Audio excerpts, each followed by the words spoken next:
do Senhor. Aleluia. Confesso aos irmãos que eu estou muito alegre. Glória a Deus. Aqui nessa congregação é a primeira vez aqui que eu venho. Mas no começo da história desta família eu participei um pouco. Na rua Duque de Caxias, esquina onde quando eu chegava lá só tinha ele, sua companheira e os seus filhos. Esse aqui cresceu mais um pouquinho, né? Bem pequenininho no teclado. E isso é bênção, irmãos. O que os meus olhos estão vendo aqui é o resultado de lágrimas. A gente podia ver nessa noite, quem não quer ver Deus operando nessa noite de forma tremenda e ver paralítico andar, surdo ouvir, mudo falar. É maravilhoso, irmãos, porque o nosso Deus é o Todo-Poderoso. Mas o maior milagre, os maiores milagres, ou o maior milagre que existe são vocês. A salvação. Abra sua Bíblia no Evangelho de Lucas, capítulo 7. Confesso, amada igreja, que eu estava lá em casa, estudando um pouco sobre o profeta Jonas, culto de missão. Mas ao ouvir os hinos entoados nessa noite, para a glória de Jesus, o Senhor mudou uma palavra e me deu outra. Como sempre, dependente do Espírito Santo. É o que Jesus falou, que não é vós quem falareis, mas o Espírito do Pai que habita em vós é quem fala através de vós. Lucas capítulo 7, versículo, glória ao nome de Jesus, de número, versículo 13, 14 e 15, que diz assim: e vendo-a, o Senhor moveu-se de íntima compaixão por ela e disse-lhe: não chores. E chegando-se, tocou o esquife, e os que o levavam pararam e disse: jovem, eu te digo, levanta-te. E o defunto assentou-se e começou a falar. E entregou a sua mãe. Amém, irmãos? Lemos aqui uma porção bíblica muito conhecida, bem compreensiva, bem clara, em que Lucas, o médico amado, ele narra aonde Jesus, ele fazendo a sua missão e os discípulos o seguindo, porque Jesus foi um exemplo em tudo para nós, em obediência, em oração e até no aspecto da missão. O Senhor fez missão e os discípulos acompanhavam. Mas chegou um momento em que eles assim, tá bom, vocês precisam ter uma experiência. É o que o nosso irmão leu aqui, onde Jesus enviou eles para fazer a missão, para fazer a obra. Missão é uma responsabilidade muito grande. É uma responsabilidade que Deus entregou a cada um de nós. Não foi só a mim, foi a cada um de nós. O ide imperativo em que a Bíblia traz é para todos. Jesus disse: ide por todo o mundo e pregai o Evangelho a toda criatura. E Ele nos chamou para essa obra. Realizou a sua obra aqui na terra, foi para o Pai e enviou o Espírito Santo para nos ajudar nesta obra. E nós, igreja do Senhor aqui na terra, nós damos a continuidade da obra que Ele começou. Aleluia. E aqui Jesus ia fazendo missão e os discípulos o acompanhando. No versículo 11 ele começa dizendo: e aconteceu pouco depois, ele tem Jesus aonde? A cidade chamada Naim. E com ele iam muitos dos seus discípulos e uma grande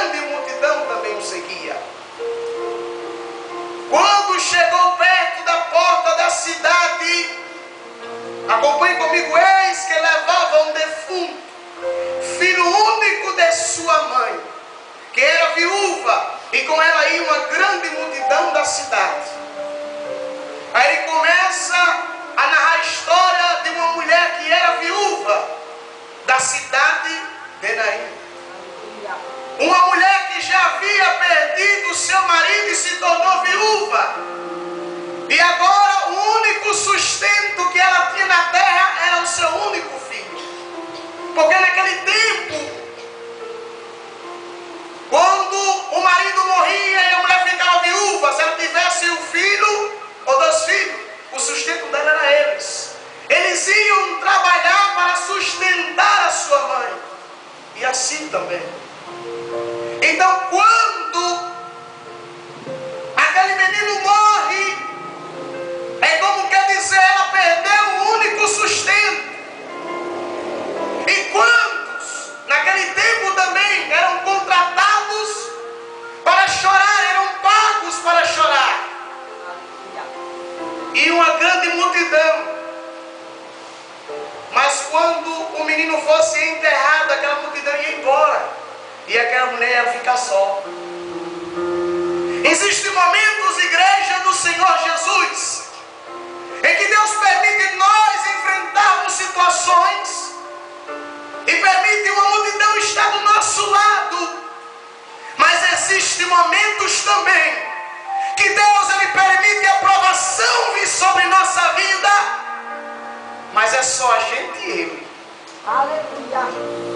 E eu sei que o Espírito de Deus está falando nessa noite. E você que chegou se indagando, Senhor, por que Jesus? Às vezes até olho para um lado e para o outro e procuro irmão, irmã, precisando de uma palavra. Ei, aquieta-te, tenha calma. É porque Ele permitiu, é você e Ele. Mas o bom, igreja do Senhor, é que estando com a multidão do nosso lado ou só com Deus, a gente não está só. Ele está do nosso lado.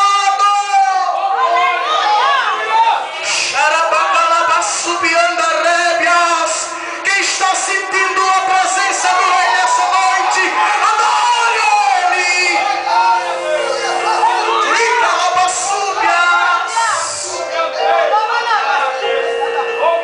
O profeta Isaías, no capítulo 41, e versículo 13, inspirado pelo Espírito de Deus, ele foi cheio, irmãos, e Deus falou pela boca do profeta Isaías, e ele abrindo a sua boca pelo Espírito, cheio do Espírito. Aleluia. Ele disse: ei, não temas, eu sou o Senhor teu Deus, que te tomo pela tua mão direita e te digo assim: não temas, porque eu estou contigo. Você não está só, você não está só, Deus está do seu lado, você vai vencer.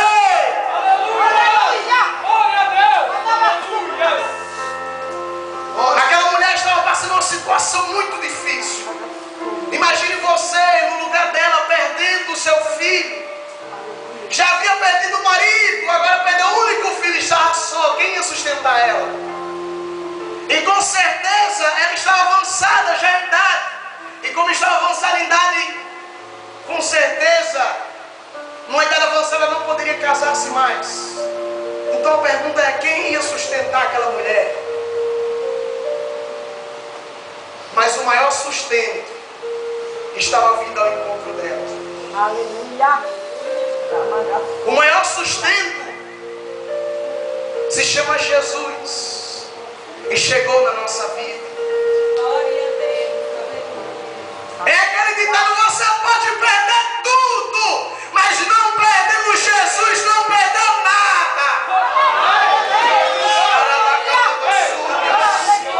Você pode perder tudo, aleluia, você pode perder tudo, mas você não perdendo Jesus, você não perde nada. Você tem tudo, aleluia. De mim mesmo eu não sou nada, mas através dele eu sou tudo.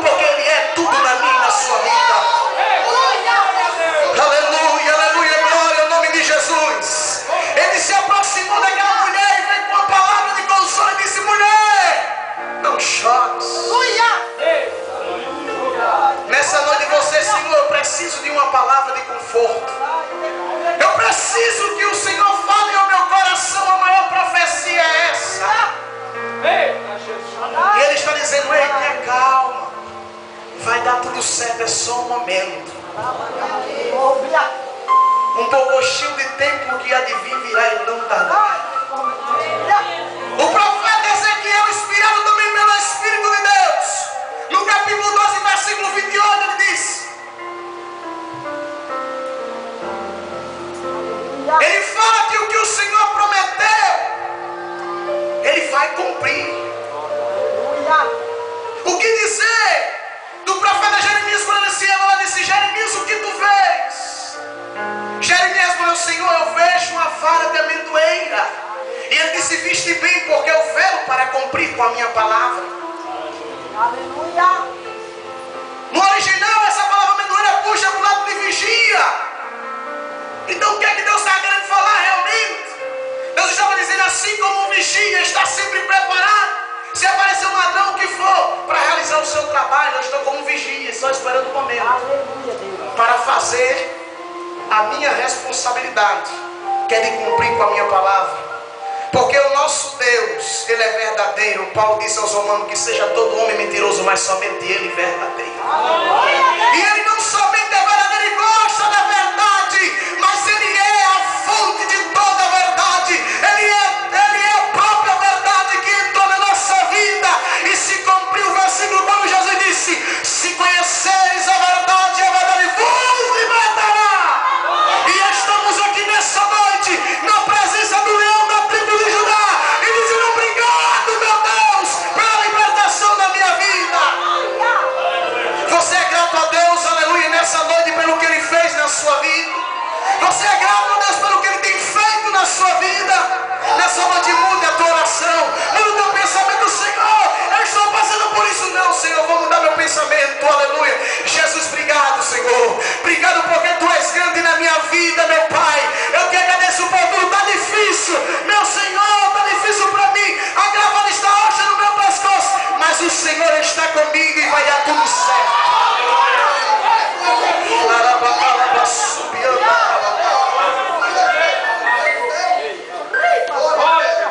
Não chores. Foi lá, tocou no esquife e disse: jovem, eu te digo, levanta-te. O menino se levantou e começou a falar. Como a gente já disse, a responsabilidade do ID imperativo não é só de uma, de todas, é da igreja. E nessa noite Deus está dizendo assim: levanta-te. Levanta-te junto com os meus servos no domingo à tarde e fala a minha palavra. Aquele jovem se levantou e começou a falar, trazendo uma lição para a gente. Ei, vamos nos levantar e vamos começar a falar da pessoa bendita de Jesus para aqueles que estão lá fora. Mas isso tudo agora eu quero chamar a sua atenção. Interessante é, imagine quantos sonhos aquela mulher tinha ao lado do seu filho. Meu filho, quando crescer nós vamos em tal canto, vamos. Quantos sonhos ela tinha?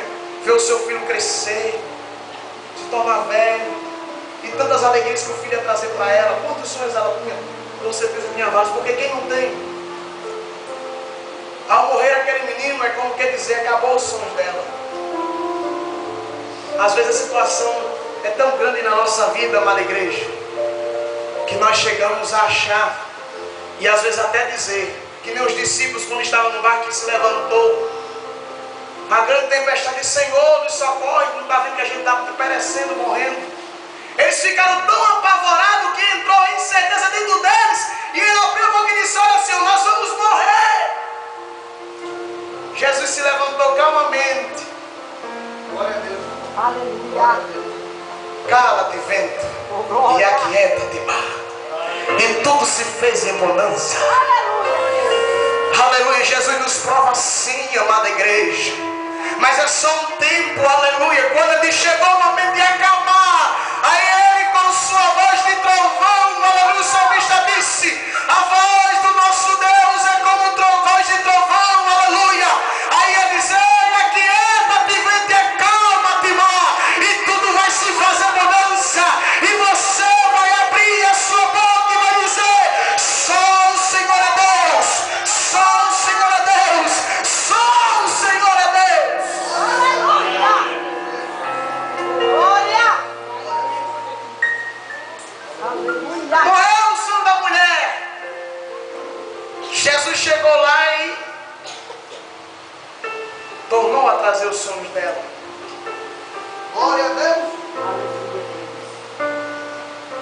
Senhor, será que é em Jonas que eu vou pregar?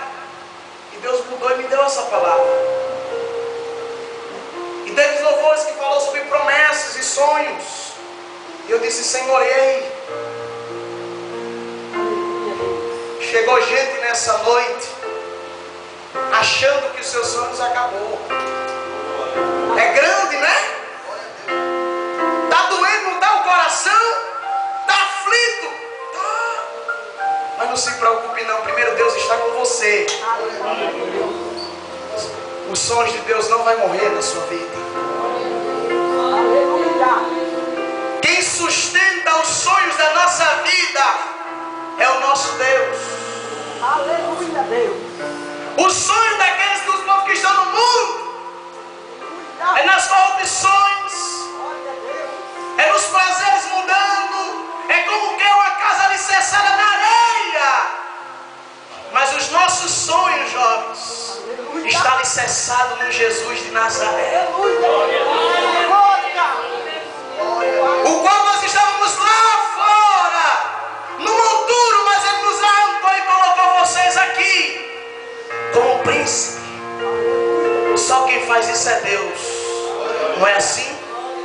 Glória ao nome de Jesus. Outrora estava lá fora, e muitas vezes no mundo das drogas, roubando, se prostituindo e cometendo coisas que não agradam a Deus. Se encontrei num profundo abismo e eu achava que não havia mais jeito para a minha vida.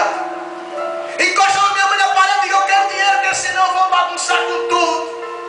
Com 38 na cintura e um facão do outro lado, no meio da rua, botando o maior boneco. E chegou um momento da minha vida tão difícil, meu pastor, que eu mesmo cheguei a dizer, eu não posso sonhar, porque não há esperança para a minha vida.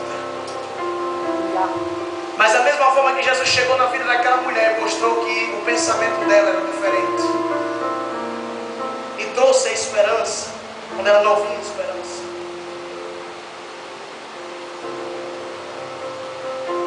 Eu passei em frente à igreja, entrei numa quarta-feira de oração e disse, pastor, em nome de Jesus, ore por mim, porque eu quero aceitar o seu Jesus.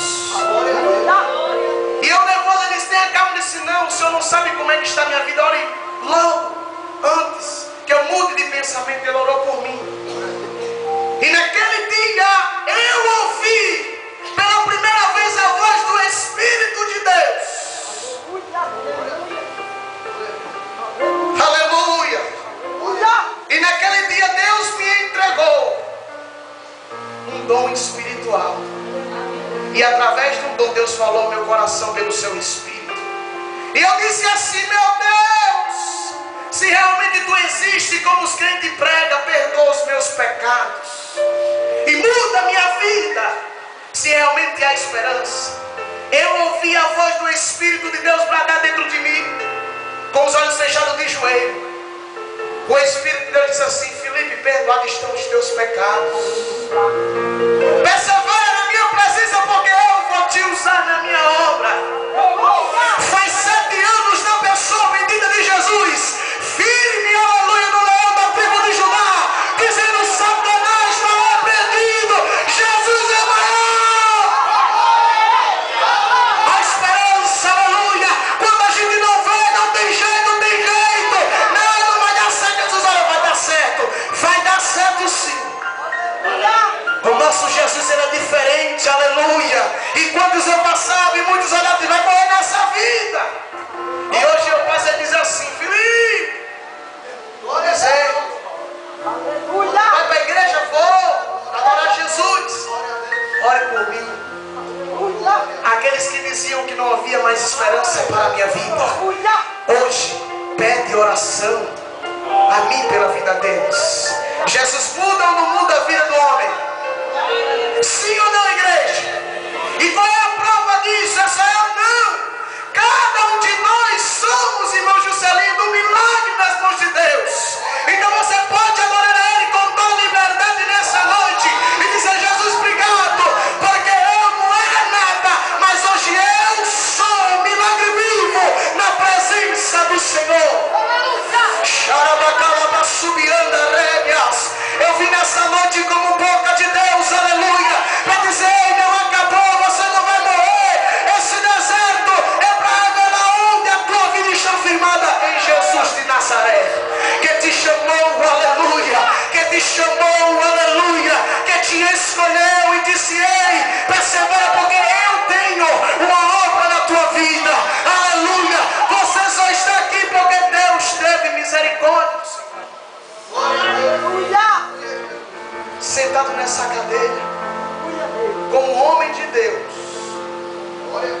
cuidando dessas vidas.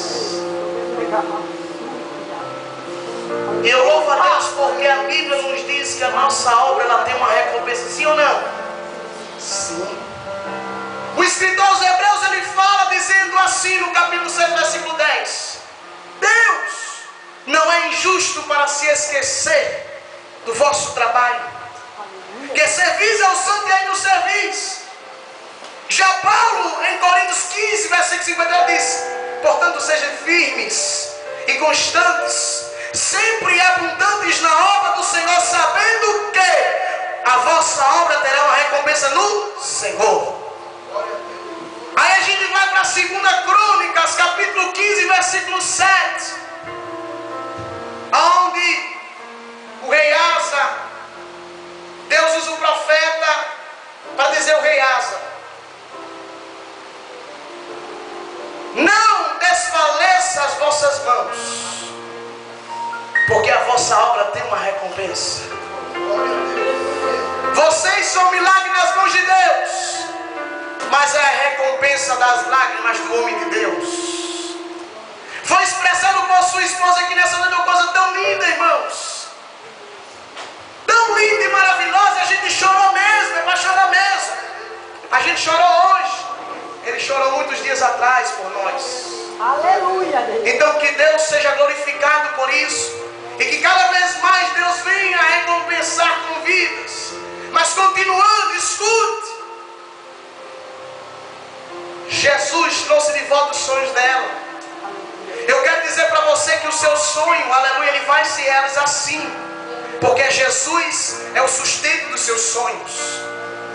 Se a luta da grande deixa, mas escute, Deus fez uma promessa a cada um de nós. E essa promessa ela há de se realizar. Mas é preciso cada um de nós sermos provados para que possamos ser preparados e assim poder receber o cumprimento da promessa do Senhor. Mas é tão grande as lutas.